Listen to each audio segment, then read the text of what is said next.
You ever have one of those mornings where you step outside, take a deep breath, and think, today's going to be just another quiet, ordinary day, and then, bam, you realize someone has crossed a line so absurd you can't even wrap your head around it?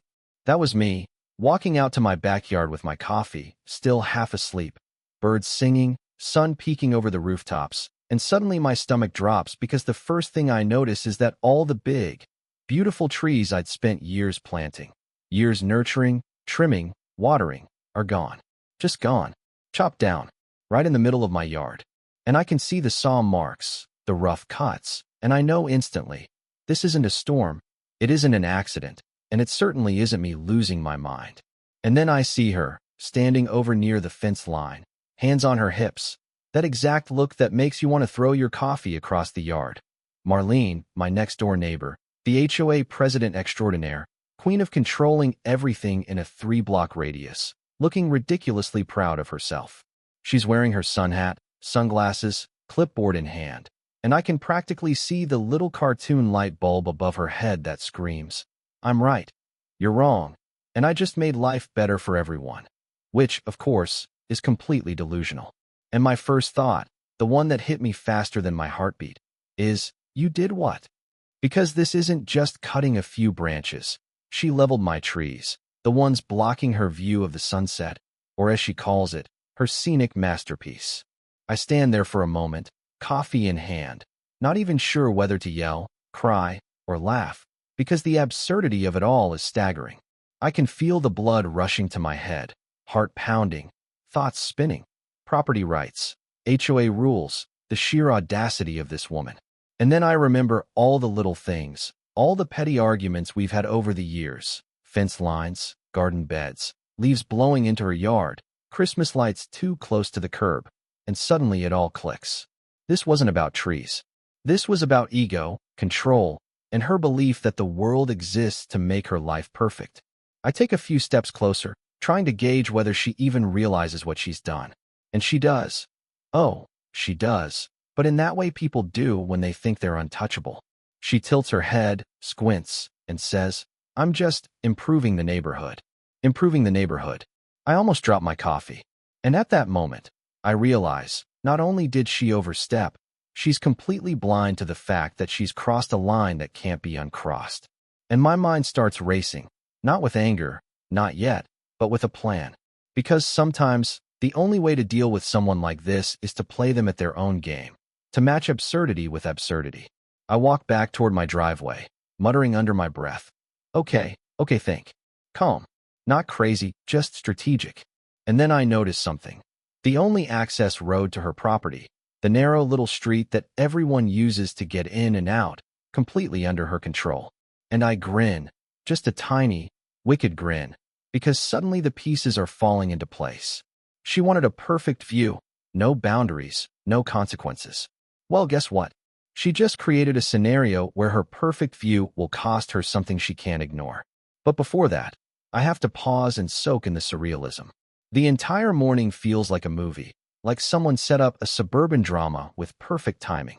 Birds chirping, sun shining, me pacing, her standing there smug, and a pile of freshly cut trees between us. I take a mental snapshot because this is the kind of story that, later on, people won't believe, but it happened. And the funny thing is, while the situation is absurd, it's also deeply human.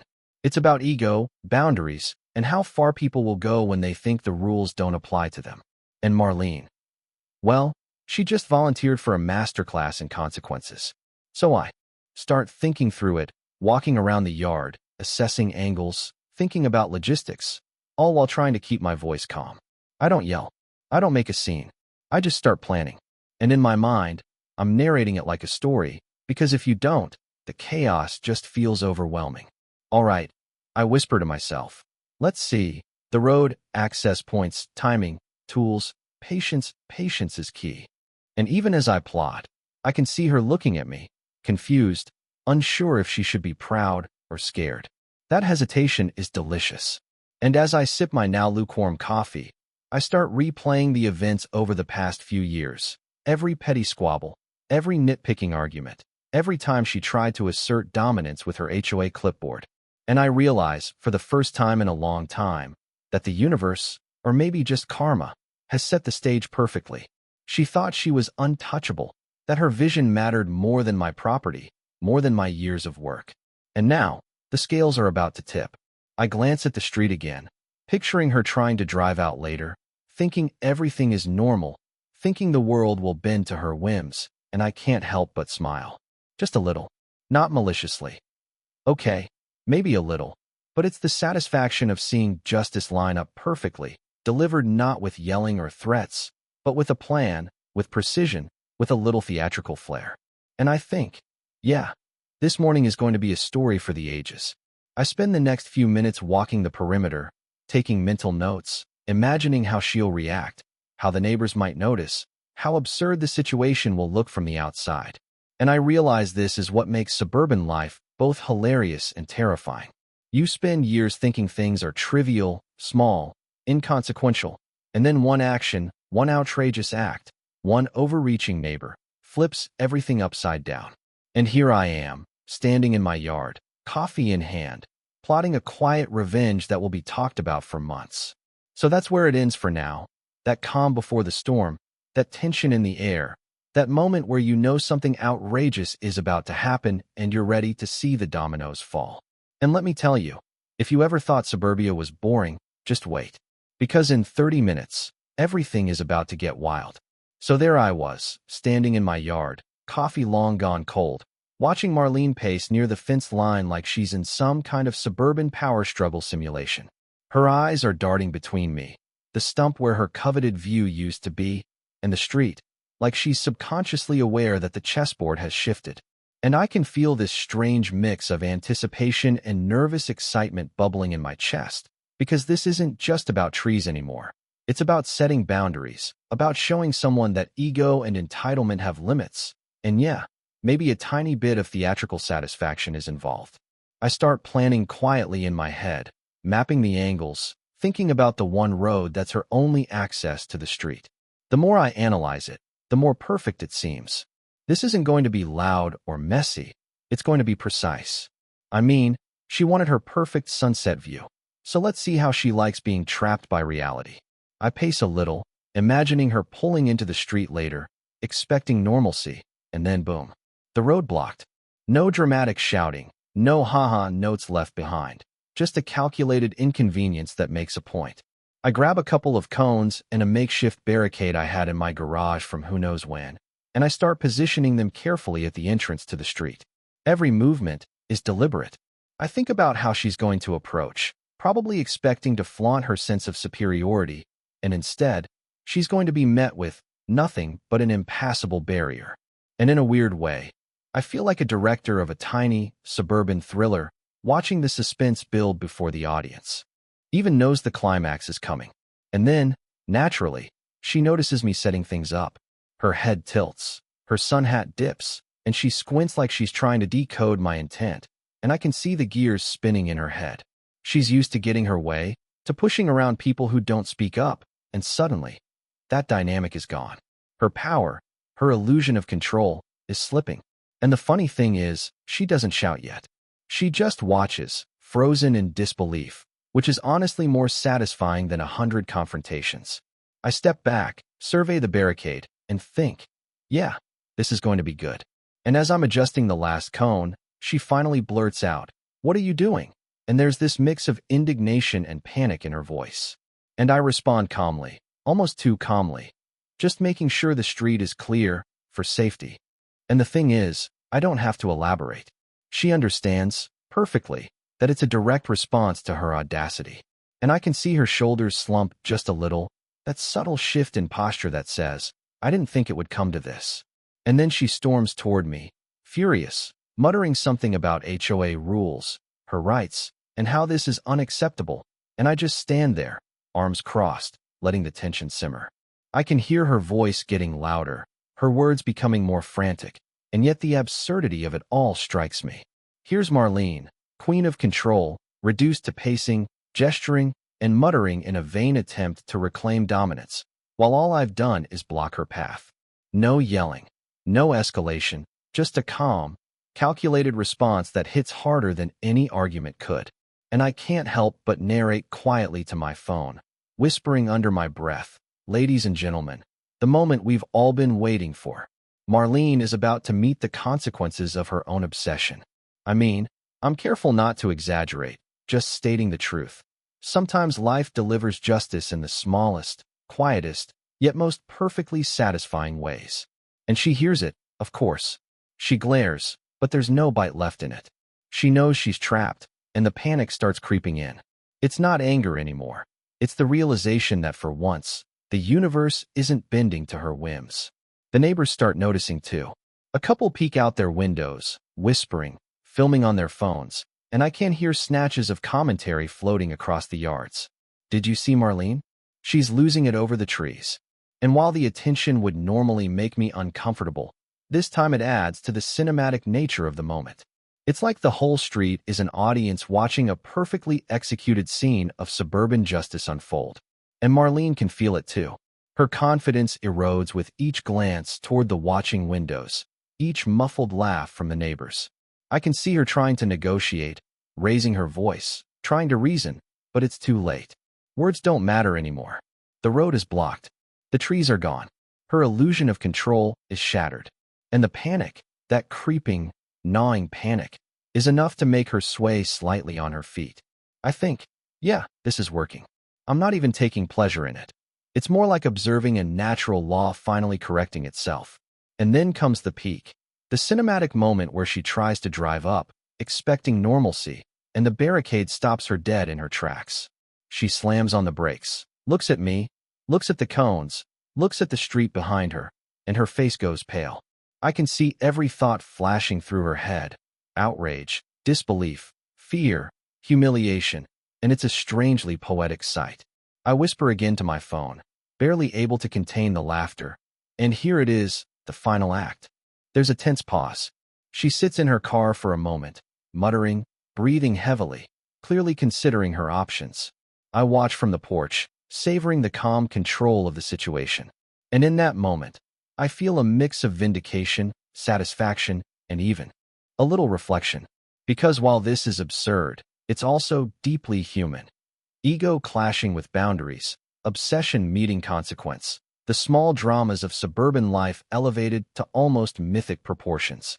Her next step is to call HOA, and I can hear her speaking rapidly into her phone, gesturing wildly, trying to explain, defend, justify. But it doesn't matter. The barricade isn't moving, my trees aren't returning, and the neighbors are still watching. The scene has taken on a life of its own, a story unfolding in real time, and I am both actor and narrator.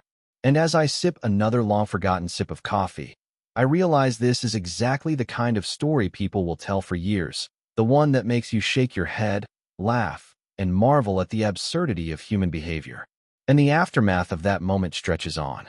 Marlene finally storms back inside, muttering, fuming, planning, and I watch the door close, the silence falling across the street like a curtain at the end of a play. And I think about everything that led to this, the petty disputes, the little annoyances, the obsession with control, and I realize that this morning, this singular, bizarre morning, has changed the dynamic forever. The street will never be the same. The trees may be gone, the road temporarily blocked, but the lesson lingers. Boundaries matter. Ego has limits. And the universe has a way of delivering poetic justice in the smallest, yet most satisfying, of packages. And as I step back, looking over my yard, my destroyed but cherished trees, the blocked street, the faint whisper of neighbors' commentary from their windows, I feel a strange calm. This isn't about revenge anymore. It's about clarity. About knowing that sometimes, the smallest, quietest actions make the loudest statements.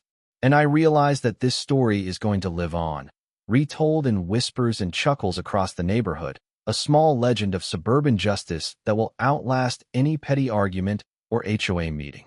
By the time Marlene finally retreats into her house, muttering and shaking her head, the street is quiet, almost eerily so.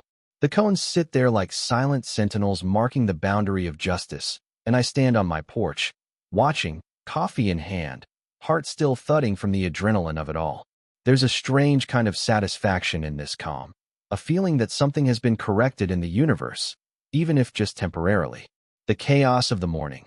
The trees gone, the barricade in place, the neighbors peeking out of windows, has reached a kind of resolution, and yet, it's not over.